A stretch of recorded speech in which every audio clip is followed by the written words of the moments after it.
Me and my ex-husband broke up and then I got lonely, met a guy, and I think things moved really fast. I don't know, I thought it was fate. Clearly it wasn't. It didn't work out. He broke up with me. He was done. Dating is just hard, you guys. It's like hard to imagine finding someone. It's hard to imagine there's a world where there's like someone who's actually meant for you. So hopefully I find someone. Like I like tear up every time I say that because I don't believe I'm going to. I would give the pain a 10.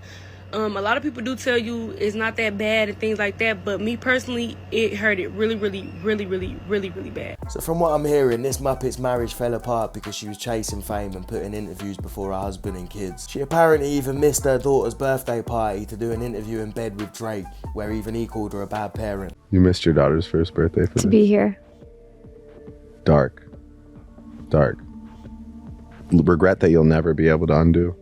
Yeah. Horrible parenting. Where's your son? Somewhere safe, and it's not his birthday.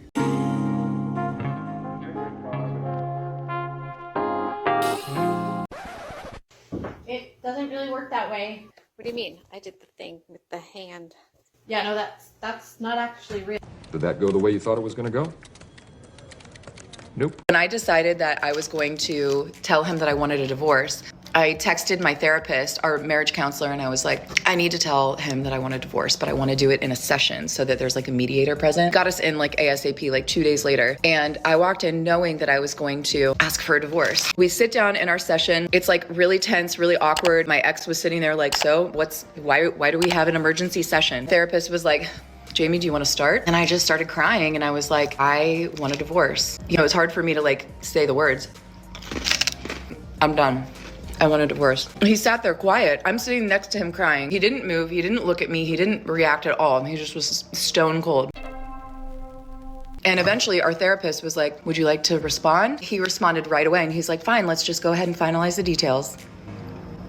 And that was that. I looked at my therapist and I was just like kind of stunned. I knew that I was ready to leave, but I couldn't believe that that was his reaction. There was no empathy. There was no compassion. There was no like wanting to fight for us. I didn't think that there would be, but you know, you just always hope that like one last try. We went home that night. We didn't speak. He slept on the couch. I woke up and went to work the next day, came home. He was playing PlayStation that night. I sat next to him. We hadn't talked in 24 hours. I said, can we talk about what happened yesterday? And he was just playing, just looking straight ahead. And he was like, what's to talk about? In my mind, I'm thinking, this is our last ditch effort to like steer this ship around, you know? And I was like, so what are we gonna do? And he just kept playing and he was like, I already got an apartment. I already took my name off of the lease. He had done things within that 24 hours. He had opened up the filing folder of his single man life and went ahead and got all this shit done. And just listening to her now for a minute, watching her chomp on those biscuits has made me want to throw my phone out the window. So you can't blame the fella for taking his opportunity and divorcing the donut. Tomorrow is officially one of the biggest and most important days of my entire life. Tomorrow is my divorce day, and it's been a lot, to say the least. This moment I have equally dreaded and looked forward to, and the fact that it is now coming to an end officially tomorrow is mind-blowing. I cannot wait.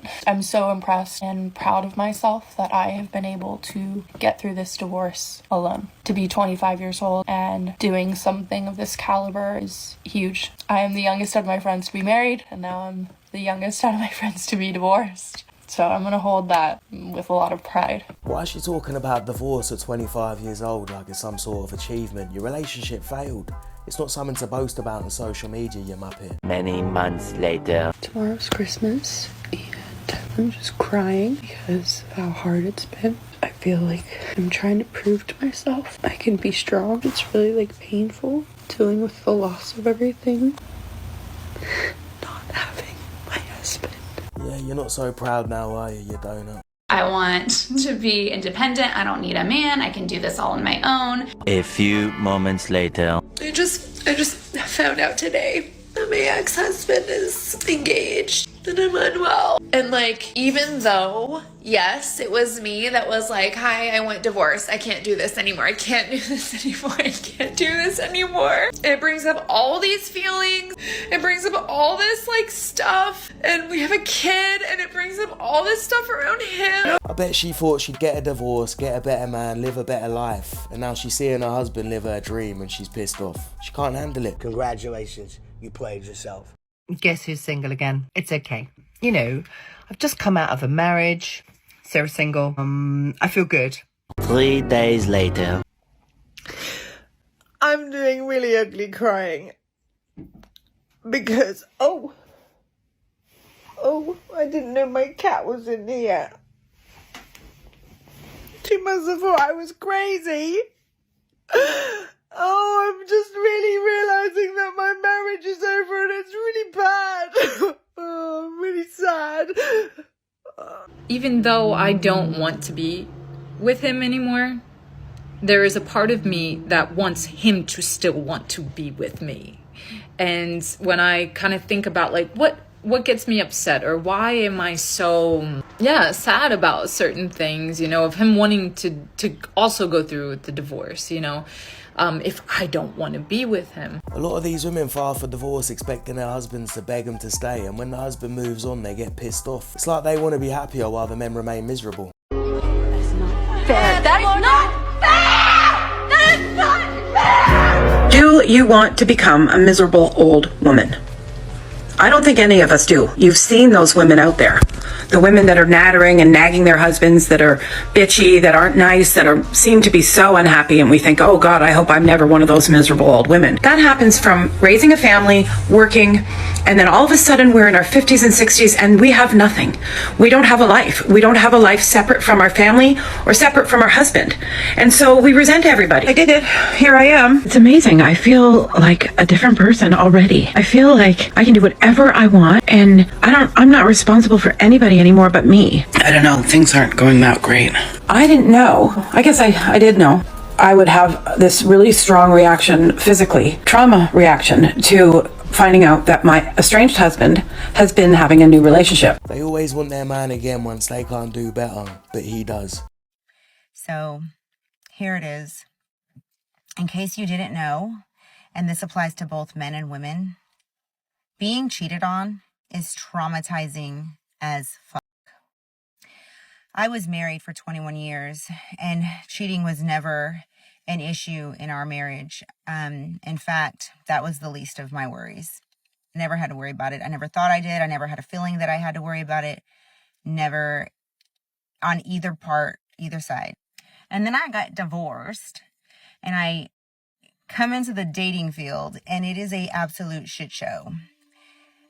And if I had any idea what I was getting myself into, I probably would have stayed married. She had a husband, but he was too much of a good guy, so she divorced him because she thought she was more special. She needed a bit more adventure. And now she's done that, she's gone in a dating world and men don't respect her.